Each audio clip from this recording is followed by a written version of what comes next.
In ancient Japan, there was a young archer named Takeshi, whose dreams were grand and unyielding. He wanted to be remembered as the greatest archer of his time. Every day, as dawn broke over the mountains, Takeshi was already deep in the forest, his hand tightly gripping the bow. His eyes narrowed on a distant target. His dedication was intense, unrelenting. But with each shot, no matter how carefully he aimed or how rigidly he focused, his arrows refused to strike the center. Some days he'd hit close, but he wanted perfect, flawless precision. Yet the harder he pushed, the further he seemed from his mark. Days turned into weeks, and the disappointment gnawed at him. His face grew lined with worry, and his hands, once steady, began to tremble with frustration. "Why can't I achieve this?" he muttered, the weight of his ambition feeling almost crushing. One evening, as he sat alone, wrestling with his thoughts, a village elder approached him. The old man had seen Takeshi practice tirelessly, knew of his struggles, and gently placed a hand on his shoulder. "Takeshi," he said, his voice soft yet wise, "I know of someone who can help you. High in the mountains lives a Zen Master, renowned not for his skill with the bow, but for his wisdom. They say he can hit any target without even trying." The elder's words lingered in the air like a challenge. At first, Takeshi scoffed. He was a warrior, trained to achieve through effort, not mysticism. Yet as the days passed and his arrows continued to falter, curiosity tugged at him. Could there really be something he was missing? So, one morning, Takeshi packed his things and began the long, grueling journey up the mountain. The path was steep, filled with sharp rocks and tangled roots, testing his endurance at every turn. By the time he reached the top, sweat drenched his body and his limbs ached. But there, standing before him, was the humble, quiet home of the Zen Master. The Master was an elderly man with a face that radiated calmness, like still water. When Takeshi explained his struggle, the Master listened, his gaze unwavering. Finally, the Master spoke, his voice as steady as stone. "Your goal is admirable, Takeshi, but you are caught in a trap of your own making." "A trap?" Takeshi's brow furrowed, taken aback. "I only want to hit the target. I've given it everything." The Master led Takeshi to a nearby pond. Its surface was perfectly still, mirroring the sky above.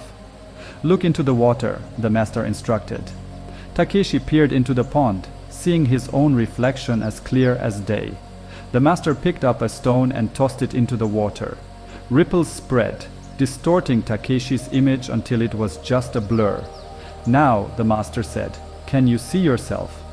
"No," Takeshi replied, puzzled. "The reflection is broken. Just as the mind is when it's filled with desire, frustration, and impatience. A disturbed mind cannot reflect truth.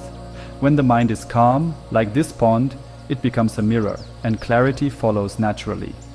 Takeshi felt the weight of the Master's words settling in his heart. Yet, a part of him resisted. Was this really the answer? Letting go, releasing control, how could that bring him closer to his goal? But he had come all this way, and something in the Master's eyes compelled him to stay. He began to train under the Master's guidance. Each morning, they practiced in silence. Takeshi was told not to think of the target, but to focus only on his breath, the tension of the bowstring, the feeling of his muscles aligning with each shot. At first, his mind itched to analyze every movement, every step, but over time he started feeling something unfamiliar, a growing sense of calm. One evening, after weeks of training, Takeshi found himself alone in the clearing. The wind was gentle, the sky painted with fading sunlight. He picked up the bow, his heart beating steadily, and drew the arrow back, feeling each muscle respond. For the first time he felt no pressure, no urgency. His thoughts faded into the background, leaving only the present moment, his breath, the bowstring, and the arrow. He released. The arrow flew straight, piercing the center of the target as if guided by some invisible hand.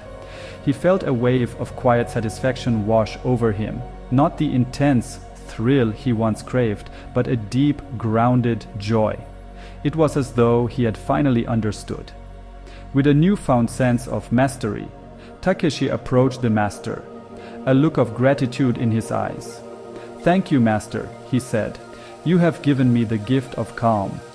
I feel as though I understand my craft and myself in a way I never thought possible." The master looked at him, his face serene yet somehow amused. "I am glad to have helped, Takeshi. But there is something you should know." Takeshi's brow furrowed as he looked up. "What is it, master?" The master's eyes sparkled with a hint of mischief. "I was never an archer," he admitted, his tone light. "I was a potter, shaping clay on the wheel. I came to understand that true mastery lies in letting go, in finding harmony within ourselves. The bow. That was just my way of showing you. When you let go of the need for control, any skill becomes a part of you. Whether shaping clay or drawing a bow, the principles are the same: calm, presence, and flow. Master these, and you can achieve anything." As Takeshi descended the mountain, his heart felt lighter than ever. He had come seeking mastery over archery, but had left with something far more profound. The lessons of the humble potter would guide him for the rest of his life, revealing that the path to greatness lay not in forcing the outcome, but in surrendering to the moment. True mastery is found not in controlling every outcome, but in cultivating peace within. When we let go and embrace the present, we unlock our true potential.